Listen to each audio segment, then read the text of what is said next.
component of it, I think will be very interesting for all listeners. So now I kind of want to transition. You mentioned that you all had published an infographic on healthy habits for distance running, and presented this recently, I guess, at the ACSM conference. So I'd love to discuss the infographic. That will be in the show notes too for people who are interested in looking at that as we discuss it. So can you talk about this infographic and maybe where the data for it came from? And then let's go over just some of the awesome cues. You know, I'm looking at the infographic right now, just some of the great cues that can be provided to runners or that runners can focus on to, I won't say, you know, run with the best form, because you said you don't, you know, like that word, but, you know, the best form for them maybe, or the most ideal form for whatever type of runner they are. Sure. So what I'll do is I will preface this for the listeners is that one of my roles on the American College of Sports Medicine is I chair the committee on consumer outreach.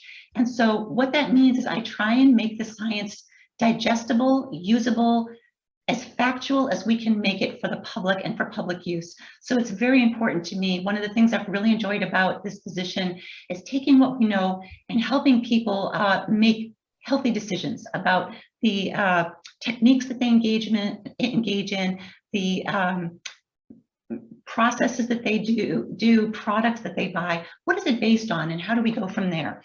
So the impetus for this infographic was really based on our love of what we do, and that there's such a huge interest scientifically about running science, but also from the public. People from elementary school are already engaging in running, and our oldest runner is 85 years of age, and they're still competing. And so this is just fabulous that this is a sport that people can do for a lifetime. So what can we do to help people uptake habits that are less likely to injure you over time?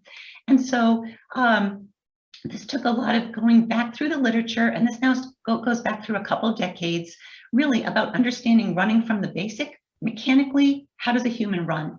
And what are the normal strategies? What do we look for? And then the science developed into getting therapists involved. So there's some fantastic work from Irene Davis's group, Mike Fredrickson's group, Brian Heiderscheid's group.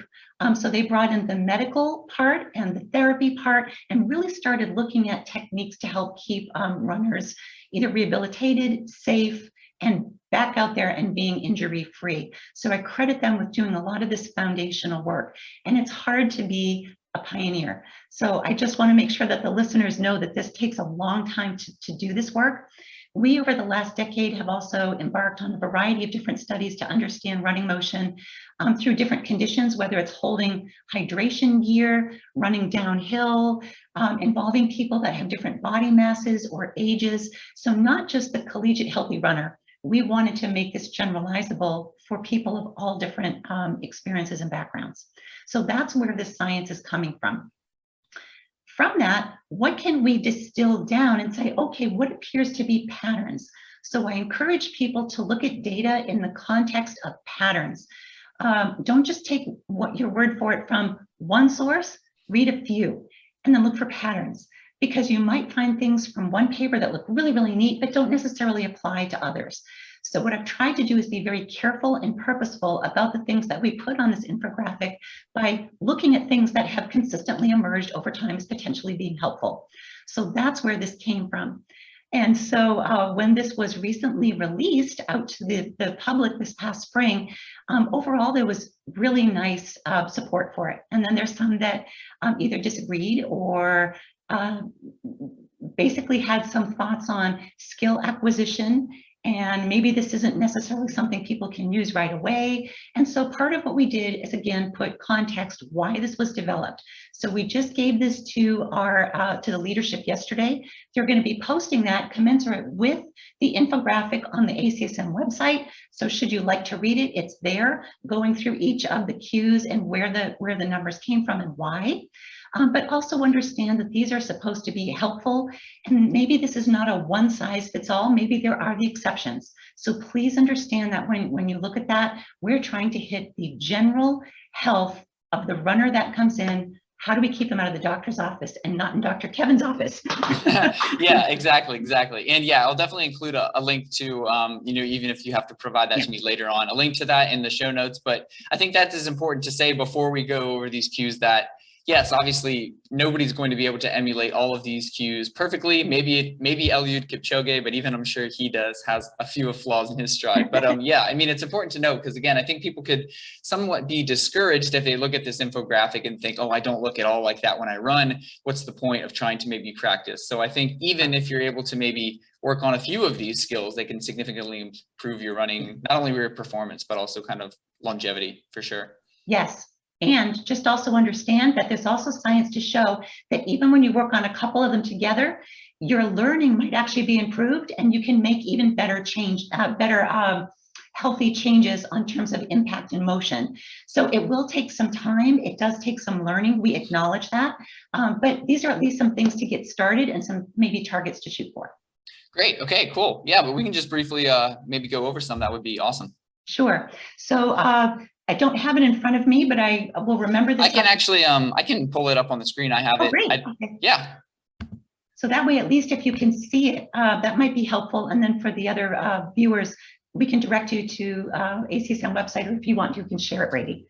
Yes, for sure. So yeah, let me pull that up. I think that'll be great for everyone to see that as well. So I came prepared. Thank you so much. With all of the relevant slides.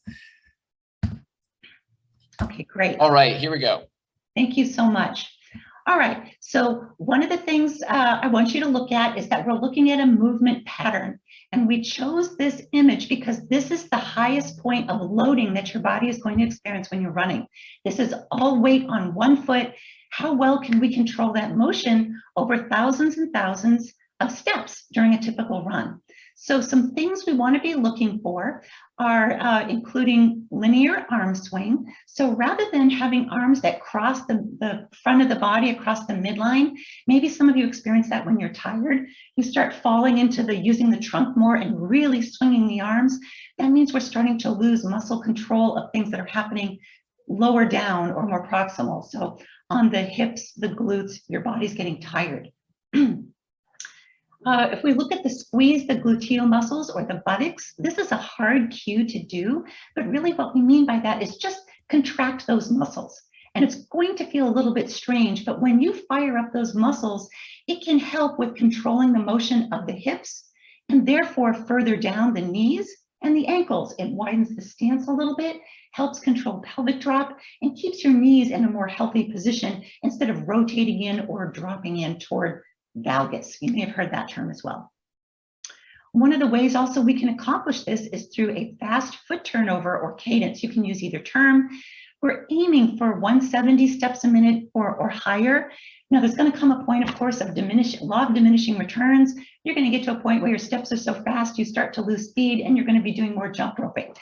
And you know, that's okay if that's what you want to do, but really we want to find that happy medium where you can still maintain a nice pace that you want to do. Just get your feet moving faster. Our goal is also to rapidly bring your feet around or pull your foot in more towards you rather quickly so your feet land more under your hips. And that's what this picture was trying to show for you here of what that might look like. It may never be perfect, but let's strive to get that foot closer to under those hips as well. Shorter steps also mean less bounce. So you're kind of killing two birds with one stone here as well. When we look at the position of the head, there are different cues that may work. And so we've tried a variety over the past decade, 12 years, and there's some good papers to show that you can try and teach people a little bit of forward lean or anterior lean, whatever term you want to use. But sometimes people misinterpret that and they start bending at the waist. And that causes other problems. So we don't want that. What cue might help the excessive forward lean but get your body into a nice position is maybe tuck the chin up a little bit.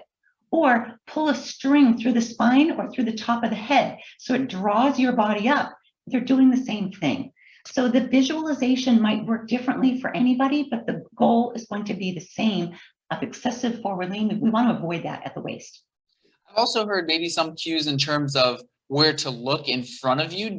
Could those be maybe used as another cue? Like I know, if you're obviously looking straight down on the ground, that's probably not good. Is there like maybe a certain distance that might help if people want to use that as a cue, or is that maybe not as evidence-based as this chin tucking technique? Yeah, I'm not aware of the visualization part, except for the head down. I have seen that put into practice. I have not seen really publications on that. And the tuck the chin, just so that people know, that is not a published cue per se. This is something to avoid the position, something to get you in the right position. So just kind of understand that kind of works together as well. The pointing the kneecaps forward is a published cue, and that kind of goes together with the squeeze the gluteal muscles. You're really trying to open up the knees and widen the stance a little bit. So some people respond really well to that cue, but what we're trying to prevent is the knee dive and the knee collapse, and getting the feet to just open up a little bit as well. So that might work for some of you, but we don't want knees bumping. We don't want them grinding against each other. And for those runners that have knee bruises, or know that, you know, either your ankles scuff or you have holes in your shorts or your leggings because your knees are grinding, we got to get those kneecaps pointing forward and really work on the gluteal strength.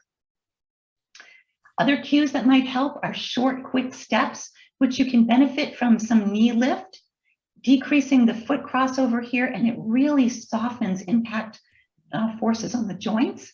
And landing softly is an excellent way to do that.